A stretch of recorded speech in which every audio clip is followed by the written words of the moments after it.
Assalamualaikum warahmatullahi wabarakatuh. Halo teman-teman semua, perkenalkan nama saya Sina Nifa. Jadi dalam video kali ini kita akan membahas mengenai model pembelajaran Means Ends Analysis atau yang disingkat dengan MEA.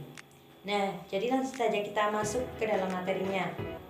Nah, kita masuk ke dalam konsep dasar yang definisi.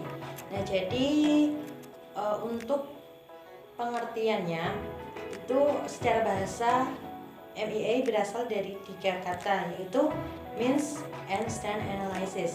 Means berarti banyaknya cara, kemudian ends adalah tujuan akhir, dan analysis yang berarti sistematis. Nah, jadi model pembelajaran ini adalah sebuah model pembelajaran yang menganalisis permasalahan dengan berbagai macam cara yang mempunyai tujuan. Nah, untuk yang selanjutnya kita masuk ke dalam tokoh-tokohnya, yaitu ada Newell dan Simon.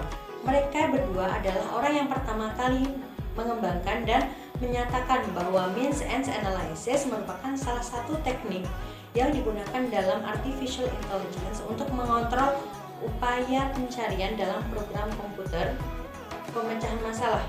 Nah, kemudian model pembelajaran ini juga dapat digunakan sebagai salah satu cara untuk mengklarifikasi gagasan seseorang ketika melakukan pembuktian secara matematis.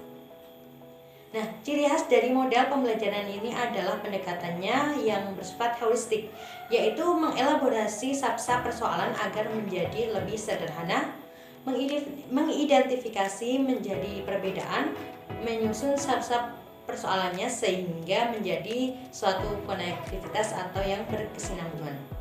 Nah, dengan adanya model pembelajaran Means Ends Analysis ini diharapkan siswa mampu berpikir secara kreatif dan cermat dalam menghadapi persoalan matematis yang tentunya dengan membutuhkan penalaran yang kuat.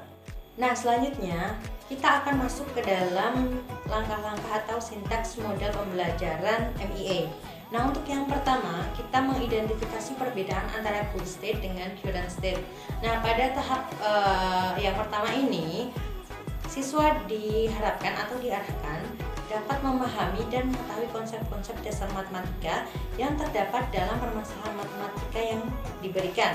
Bermodalkan pemahaman konsep, siswa dapat mengetahui perbedaan antara current dan goal state walau sekecil apapun. Nah, kemudian yang kedua ada organisasi sub-goal. Nah, pada tahap yang kedua ini, siswa diarahkan agar menyusun sub-goal dengan dalam menyelesaikan suatu masalah. Maksudnya agar siswa lebih fokus dalam memecahkan masalahnya secara bertahap sampai akhirnya goal state dapat tercapai.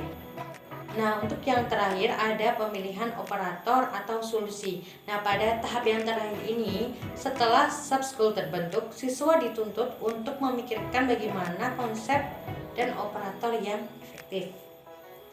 Nah, selanjutnya, apa sih kelebihan dan kelemahan dalam model pembelajaran ini? Yuk kita simak. Nah, untuk yang pertama kita bahas yang kelebihan terlebih dahulu.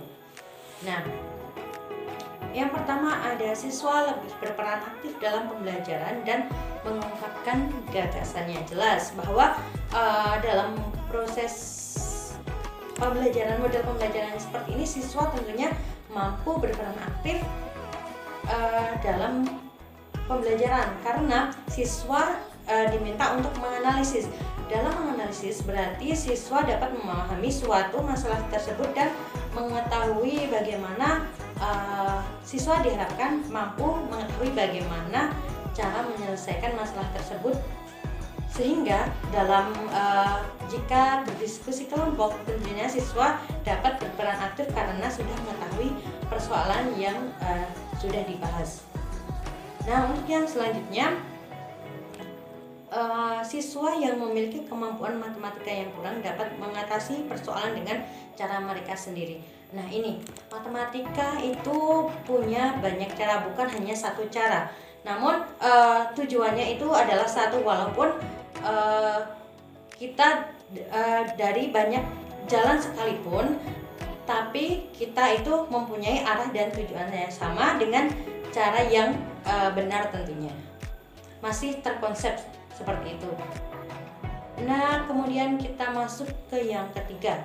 Siswa dapat berdiskusi kelompok dengan baik karena memiliki banyak pengalaman. Nah, seperti yang tadi sudah saya jelaskan, untuk yang seperti nomor 1 dan 2 tentunya kalau siswa itu sudah memahami konsepnya, sudah memahami permasalahannya, siswa itu bisa mengungkapkan gagasannya, bisa berdiskusi dengan baik, bisa memberikan feedback atau tanggapan terhadap pendapat teman-temannya. Nah, setelah itu siswa dapat lebih mudah memecahkan masalah dengan menggunakan strategi heuristik dalam MEA. Nah, sudah saya jelaskan apa strategi heuristik untuk yang tadi. Nah, setelah itu yang kelima ada siswa akan terbiasa menyelesaikan permasalahan. Nah, dengan diberikannya suatu permasalahan dan siswa diminta untuk menganalisis, siswa akan terbiasa memecahkan masalahnya sendiri, akan mandiri, akan memahami konsepnya bagaimana. Jadi siswa itu tidak akan kaget jika mereka dihadapkan pada suatu masalah yang cukup berat. Nah, untuk yang terakhir adalah siswa mempunyai kesempatan yang banyak dalam memanfaatkan pengetahuan dan keterampilan mereka. Nah, ini contohnya tadi yang diskusi kelompok. Nah, mereka untuk pengetahuan tentunya mereka bisa mengeksplor pengetahuan mereka dengan berdiskusi dengan kelompok mereka, bisa memberikan feedback, bisa memberikan saran atau yang lain sebagainya, yang mana itu bisa menambah pengetahuan seseorang. Dan keterampilan bisa keterampilan menyelesaikan masalah atau keterampilan dalam pola pikir mereka, bagaimana cara menyelesaikan suatu masalah. Nah, kemudian ada kekurangannya. Nah, untuk yang pertama, ada kemungkinan siswa merasa tidak senang saat belajar karena kesulitan yang mereka hadapi. Nah, ini akibat dari persoalan mungkin yang terlalu sulit. Kadang siswa itu kalau yang terlalu sulit, maka mereka akan lebih lama untuk menemukan solusinya. Jadi mereka mungkin akan merasa bosan karena bagaimana cara menyelesaikan ini, kok tidak ketemu gitu katanya penyelesaiannya. Jadi sebaiknya guru bisa menyesuaikan dengan kemampuan mereka, sebagaimana kemampuan mereka menghadapi suatu masalah. Jadi guru harusnya bisa mengukur kemampuan mereka dan bisa menentukan soal yang seberapa sulitnya sih untuk mereka, agar mereka tetap bisa menyelesaikan masalah tersebut. Nah, kemudian membuat pertanyaan tentang pemecahan masalah tentu bukanlah sebuah hal yang mudah. Ya, tentu saja untuk membuat pertanyaan tentang pemecahan masalah harus disesuaikan juga dengan kemampuannya. Kalau tidak, seperti yang satu tadi, siswa tidak akan merasa senang karena ya permasalahannya yang terlalu sulit, terlalu rumit. Jadi mungkin seharusnya mereka belum pada level permasalahan tersebut. Kemudian untuk yang terakhir, ada mengemukakan masalah yang sedang berlangsung dapat dipahami siswa sangat sulit, sehingga banyak siswa yang mengalami kesulitan dan merespon. Iya, tentu saja udah yang kelemahan ini sudah kayak saling berkaitan lah dengan permasalahan yang sulit. Siswa akan susah untuk memberikan pendapat, susah tentunya terlebih memberikan sebuah respon, memberikan tanggapan saja, memberikan suatu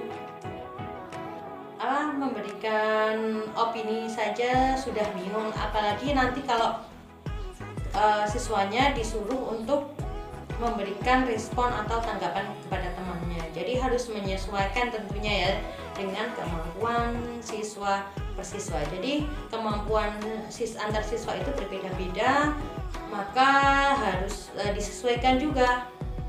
agar mereka itu lebih jadi intinya means and analysis adalah sebuah model pembelajaran untuk menganalisis permasalahan dengan berbagai macam cara agar memperoleh suatu tujuan akhir. Nah, permasalahan ini dielaborasi agar menjadi permasalahan yang lebih sederhana lagi. Tentunya pemberian masalah disesuaikan dengan kemampuan siswa agar siswa itu tidak mudah bosan dengan permasalahan yang terlalu sulit. Nah, guru harus bisa mengukur kemampuan siswa per siswa karena kemampuan antar siswa itu berbeda-beda. Nah, sekian penjelasan dari saya. Apabila ada kesalahan atau kekurangan, saya memohon maaf yang sebesar-besarnya. Sekian, billahi taufiq wal hidayah. Wassalamualaikum warahmatullahi wabarakatuh.